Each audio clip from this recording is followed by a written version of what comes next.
At ang kagandahan dito, kung wala naman pong kuryente sa lugar ninyo, pwede nyo... Pangalawa, hindi po tayo gumagamit ng rub rolls.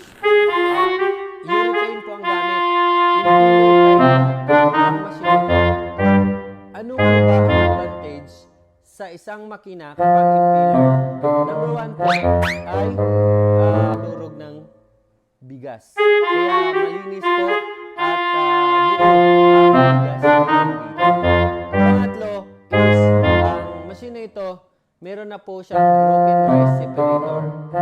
Kaya hindi po kayo magka-problema sa mga broken rice.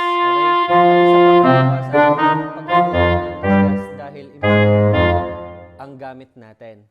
Next is, ang machine na ito ay meron na po ng built-in na kung saan, ang distoner po, siya po yung nagsiseparate ng mga bato. Maliit at malaki mga bato. Kahit buhangin po ng ipa, darak,